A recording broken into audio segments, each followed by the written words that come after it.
కోసం స్వయంగా నేనే భగవంతుడిగా మారవలసిన అవసరం ఏర్పడినట్లయితే ఈ హిరణ్యకశిపుడు భూమి ఆకాశాలను ఏకం చేసేస్తాడు. తానే ఆ భగవంతుడిగా మారి చూపిస్తాడు.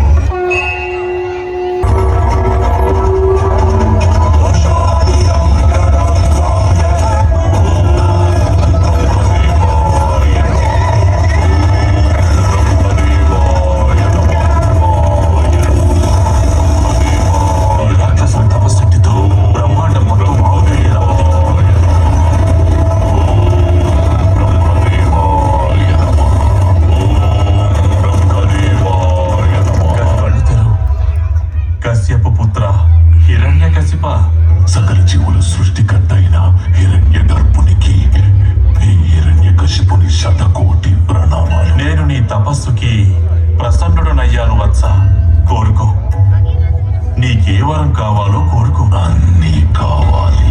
ఓ బ్రహ్మదేవా, నాకు వరమివ్వండి. ఈ సృష్టిలో మీచే సృష్టించబడిన ఏ జీవి వల్ల నాకు మరణం సంభవించకూడదు. అది దేవతలైనా మానవులైనా పశుపక్షాదులైనా సరే. నా మరణం పగలు గాని రాత్రి గాని, నా మరణం గృహం లోపల గాని గృహం వెలుపల గాని, అస్త్ర శస్త్రాల వల్ల గాని, సజీవుల చేత గాని నిర్జీవుల చేత గాని, బ్రహ్మాండంలోనే శక్తివంతుడైన పురుషుడిగా మారే వరాన్ని నాకు ప్రసాదించండి బ్రహ్మదేవా. ఇటువంటి వరాన్ని ఇప్పటి వరకు నేను ఏ భక్తుడికి కూడా ఇవ్వలేదు. అయినప్పటికీ ఒకటి మాత్రం నిజం, నీవు చేసిన విధంగా ఘోరమైన తపస్సు ఇంతకు మునుపెవ్వరూ సృష్టిలో చెయ్యలేదు, ఇక మీదట భవిష్యత్తులో చెయ్యబోరు. తథాస్తు. నేను చిరంజీవినయ్యాను, అమరుడనయ్యాను, భగవంతునిగా మారిపోయాను. ఈ హిరణ్యకశిపుడే భగవంతుడు. సర్వత్రా నా నామస్మరణే వినిపించాలి.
అంధకార శక్తితో అల్లాడుతున్న సామ్రాజ్యంలో ఒక పవిత్ర జ్యోతి వెలుగులు నింపేందుకు సిద్ధమవుతోంది. ఆ జ్యోతి పేరు ప్రహ్లాద.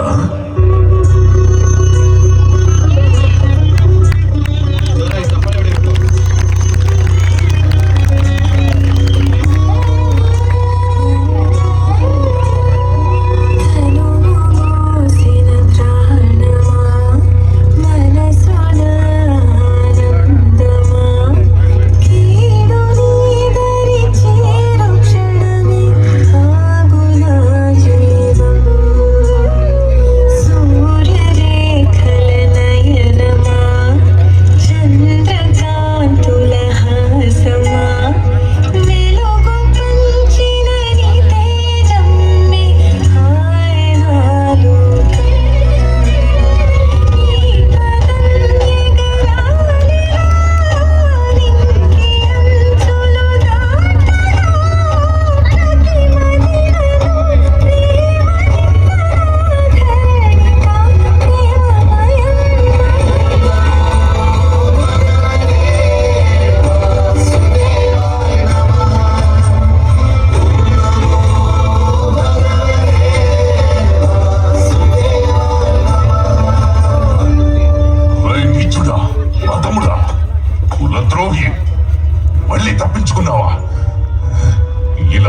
పదే వచ్చి నీ ముఖాన్ని నాకు చూపించేందుకు నీకేమాత్రం సిగ్గనిపించడం లేదా? అలాంటిది ఏమీ లేదు తండ్రి. నాకు మీరంటే కూడా ఎంతో ప్రేమ. ఏయ్! నీవా విష్ణువు తొత్తువే కదా? పిలువు అతన్ని. కనీసం నీవు పిలిచినప్పుడైనా అతను నా ముందుకు వస్తాడేమో చూద్దాం. ఈ రోజే తేలిపోవాలి. మా ఇద్దరిలో పిరికి నక్క ఎవరో, సింహం ఎవరో.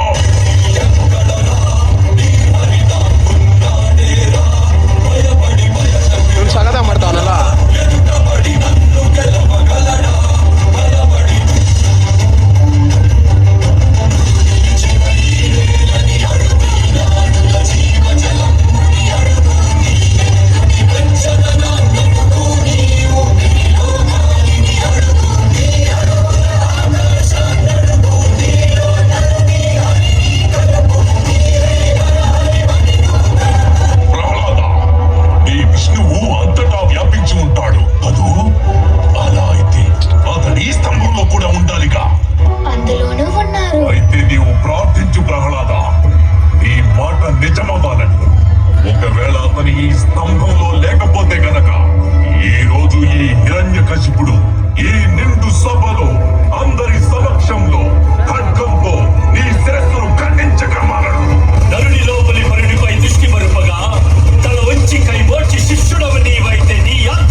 హే ప్రభు, శాంతించండి. నేనెలా మీ ఒడిలో శయనించి అమృత తుల్యమైన మీ ప్రేమని పొందగలనంటారా? ఇందులో ఎలాంటి సందేహం లేదు. ఎందుకంటే బ్రహ్మ, శివుడు, లక్ష్మీదేవి కన్నా నీవే నాకెంతో ప్రియమైన వాడివి. ఒక్క విషయమే నన్ను బాధ పెడుతోంది. నా తండ్రి అకారణంగా మీపై శత్రుత్వం వహించారు. దయచేసి ఆయనని క్షమించండి. ప్రహ్లాద, హిరణ్యకశిపుడు నా స్పర్శతోనే సర్వపాప విముక్తుడయ్యాడు. ఇక నీవు చింతించకు. ఈ రోజే నేను ప్రకటన చేస్తున్నాను. యుగ యుగాల పర్యంతం నిన్ను నా మహాభక్తులలో ఒకరిగా జనులు పరిగణిస్తారు. ఎవరైతే నిన్ను భక్తితో పూజిస్తారో వారు నిస్సందేహంగా నా